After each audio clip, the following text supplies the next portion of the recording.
3 मार्च 1924 आज से ठीक 100 साल पहले उम्मत मुस्लिमा पर एक ऐसा पहाड़ टूटा जिसका जख्म आज भी हमारे दिलों में हरे है।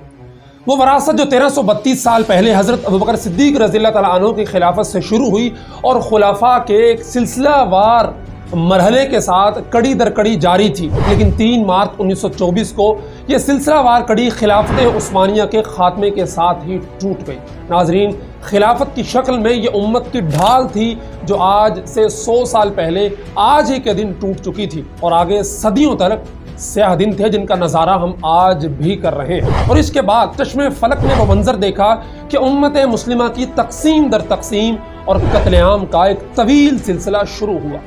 खिलाफत उस्मानिया के खात्मे के बाद मुसलमानों की सरजमीन फ्रांस और बरतानिया के दरमियान साइकोस्पेक्ट मुआहदे के तहत बांट कर अपने पालतू एजेंटों के हवाले कर दी गई, जो अपने मगरबी आकाओं के इशारों पर उम्मत पर हमेशा जुल्म व सितम करते रहे। खिलाफत के खात्मे के बाद एक और जुल्म मुसलमानों पर यह किया गया कि सहूनी कब्जे को फ़लस्तीन की मुक़द्दस सरजमीन पर अपने गलीज़ कदम जमाने की इजाज़त दे दी गई। मस्जिद अक्सा को नुकसान पहुँचा और उस वक़्त 20,000 से ज़ायद मुसलमान शहीद किए गए और तकरीबन 10 लाख मुसलमानों को बेघर कर दिया गया।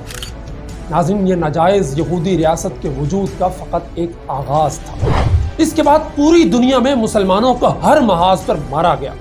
कश्मीर में कत्लेआम हो या शाम में कारपेट बमबारी, चीन के हरासती कैंपों में मुसलमानों की नस्ल कुशी हो या फिर अफगानिस्तान में मुसलमानों को कत्ल करने के लिए नेटो का इत्तेहाद हो, इराक और लीबिया पर अमरीकी यलगार हो या फिर अरब बिहार के नाम पर उम्मत मुस्लिमा के वसाइल पर कब्जे की कामयाब कोशिश,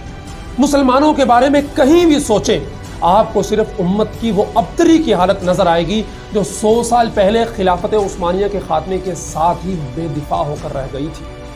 हमारे लिए उम्मत को एक आलमी सुपर पावर के तौर पर वापस हासिल करने का वाहिद रास्ता सिर्फ और सिर्फ इस्लाम है, क्योंकि हकीकी मानों में इस्लाम में ही अल्लाह ने वो हकीकी क़ुव्वत और ताकत रखी है जिससे इन तागूती क़ुव्वतों का रास्ता रोक कर उम्मत पर किए गए जुल्म सितम का बदला लिया जा सकता है। ज़रा सोचिए कि आज दुनिया भर के अंदर मुसलमानों के जो हालात हैं,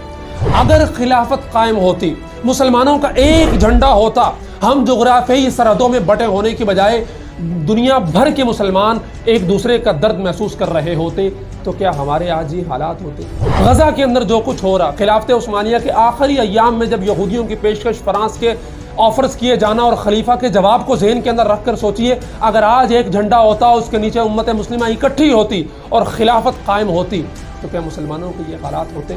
आज भी हमारे हालात बदल सकते हैं, लेकिन ज़रूरी है कि हम फ़िज़ाए बद्र पैदा करें, तभी अल्लाह के फरिश्ते नुसरत को उतरेंगे और दुनिया के अंदर इस्लाम का गलबा होगा। उसके लिए ज़रूरी है कि मैं और आप हकीकी मानों में इस्लाम कबूल करें। वअंतुम ला अलौन इन कुंतुम मुमिनीन, अल्लाह का वादा आज भी कायम है। वही आसमान, वही खुदा, वही उसके फरिश्ते, वही उसकी नुसरत आज भी उतर सकती है। फ़र्क ये है कि आज हमारे अंदर ईमान की रमक काफ़ी नहीं और हमें अल्लाह के वादों पर यकीन नहीं, हम उसके वादों के मुताबिक अपनी ज़िंदगियों को ढालने के लिए तैयार नहीं। अगर आज भी हम कोशिश करें तो 100 मुसलमान 1000 पर और 1000 लाखों पर गालिब आ सकता है और दुनिया में एक दफ़ा फिर इस्लाम सर उठाकर जीने के काबिल मुसलमानों को बना सकता है।